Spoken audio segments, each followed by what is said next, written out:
on this all-new episode of The Edge Whitetails, manipulating deer movement by altering the habitat. Stay tuned.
Alright, so manipulating deer movement by altering the habitat. It's not a new concept by any means at all. This has been going on since, mankind started chasing wildlife with a stick and string. But this is something I really like to utilize in my game plan. And as you all saw in my video, natural food plots just a few days ago, and helping those natural food plots along with the clover on the ground, I'm gonna have you walk with me because I came back in here after that video and I put up a stand right where I was thinking, just like I talk about in the video. I had to do quite a bit of trimming to get the open lanes. That was such a gnarly old tree, but I got it in there. I'm gonna show you a bird's eye view from that, well, stand height view of how everything I have done here, including going around this oak tree earlier on a few weeks ago and trimming it up. So I'm going to show you right now. If you walk with me here. So what I've done is, here's the oak tree that we trimmed. We just mowed under here on that video, added a little bit of Biologic Clover Plus. Now what I had talked about, little mock scrape here, little mock scrape on that trimmed up tree there, and then the stand is right in that gnarly section of the tree, all tucked in there like I talked about. You can see I piled up the brush around the bottom to give myself some cover. There's the brush from the oak tree, and here's a brush pile from what I just peeled out of this trail I'm going to show you. The cool part about is I like to help everything wildlife, and I love to see rabbits just as much as the next guy. I'll get better lighting here. Growing up as a young kid, that was some of my first hunting, was rabbit hunting, and it's just kind of warms the soul to see rabbits bebopping around in the property, especially if you're sitting in a tree stand and whatnot, and gives you a little extra entertainment. Well, that being said, these three brush piles now, 1, 2, and 3, just added to the rabbit habitat as well. So everything gets used, nothing goes to waste, and we're gonna help the rabbits out a little bit too. But all that being said, I'm gonna show you the little trail I just opened up here, and then I'm gonna show you how this all connects together, how we're gonna connect the dots. So as you know, this here is the East Thicket. We've talked about it a lot in the videos. The buck that Delana killed come right out of the East Thicket into the food plots. The food plots are just to the west of the East Thicket here. What I did is, off of this oak tree, I came over and where they could just tuck right in and get right back into this East Thicket. This is a major bedding area for them, but I opened up this trail and I picked, this is how thick and nasty this stuff is. It gets so nasty that deer can't even work their way through it. So by opening up these trails, I'm able to help them move through. Now, this is a natural clearing in this East Thicket. And if you watched some of my videos last year, the cool part about this is it kind of opens up a little better right up through here, and it's more of your bedding area where they can see a little ways and they feel real secure. They can move through it. All in all, it works really well. But what I'm getting at here is last year about this time, the only time we ever penetrate the east and west thickets is in March. That's a rule in the land. I'm going to show you where I opened up last year. Now this goes all the way down to the bottom of the east thicket, and they wore a trail in here like crazy. If you want to see total manipulation of deer movement by altering the habitat, that was it. They have beat that flat. So now we connect off of that. Anything coming from the south in that secure cover can come right through here, or vice versa.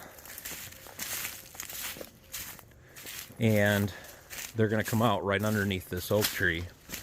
And then if you remember in my past videos, especially that one talking about helping this natural food plot, right back in through there is what we call the river bottom. It falls in, and that's where the hinge cuts are at. That's where I found Split G2's antler at, another nice 8-pointer, all that you saw on our shed hunting videos.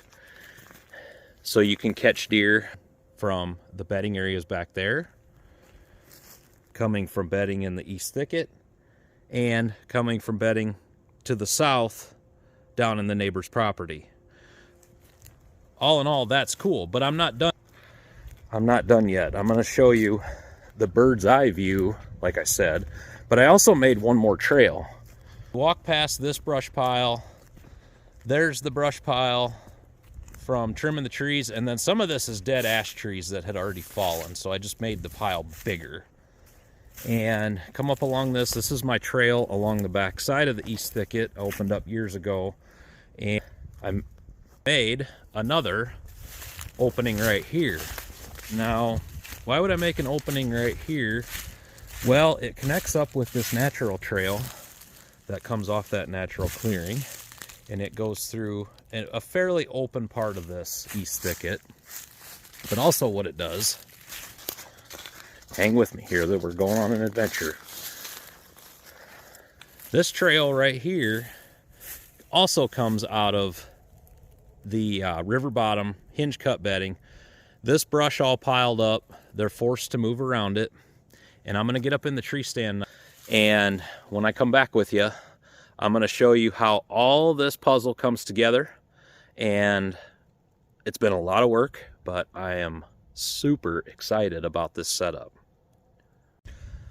All right, so we've made our way up into the tree. I'm up here 20 feet, and I'm going to show you now. This is looking off to the north. There's the pond that we have in the property. So this is a natural funnel anyway. I laid this brush in here to make sure they're not going to come right under me. There's a trail coming from the hinge cut bedding area back there that comes right on the edge of that brush. That'll keep them out. There you can see where it comes out right there. Keeps them out at a nice 20-yard shot. May look further on the camera. And then they can make their way up. There's the opening. Now here's another heavy trail that comes right in front of me. And it leads to this mock scrape. And it goes back this way to the hinge cut bedding area. And the other cool thing about this being a natural funnel, there's a backwater right there. They work their way around that. There's a land bridge right over here, and there's also heavy trail there and a heavy trail there coming from the south. So they'll have to work their way either around this brush pile and in front of me, down through this way, and come over here in front of me, mock scrape, heavy trail, natural food plot, oak producing acorns. They can go right out to that new opening that we just made, get back in that security cover, or they can come right in front of me, right down through here, and over to that opening into the security cover. a major big puzzle, but it puts this right in the epicenter of everything. So all this work that I've done should, I mean, it's always, nothing ever is for sure, but this is going to give me the best odds. I'm in a natural funnel. I've got some natural food in front of me, and I made these brush piles and made these openings all to manipulate that cover and manipulate that movement. So this is the time of year to do it, folks. March, you can be in here kind of, you know, doing what you need to get done and not worried about spook and deer movement close to the season and whatnot. Then this is the time of year I move my stands. I do all this kind of work. I'm going to end up doing some work in the west thicket as well.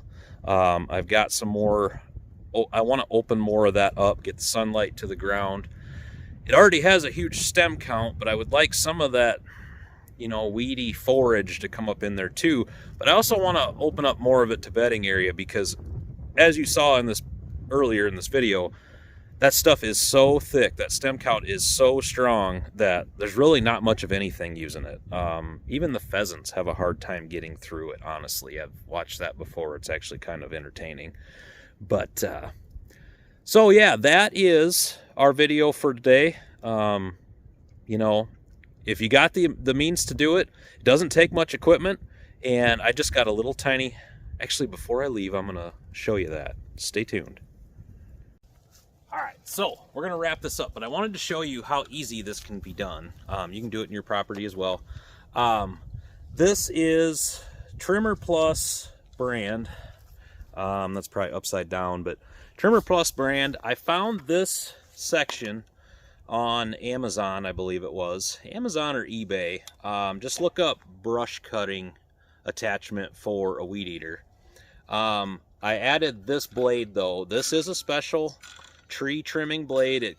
This thing came with like a 3-pronged metal. It didn't work very good and it beat the tar out of the shaft. So I've been through a couple of these with that old blade. This one's almost like a table saw blade, right through it, no problem. Anything up to about 4 inches in diameter. Just hooks up to, this is just a really inexpensive power head for a weed eater. And I don't go super expensive with stuff. I tend to be a little hard on things, so it kind of is what it is there. I do break some stuff, but yeah, that easy. Set a head, you know, ear protection, some glasses, this, and you can get this kind of stuff done. So put this to work in your property, and until next time, for the Edge Whitetails, I'm Eric Johnston. Remember to always get outdoors.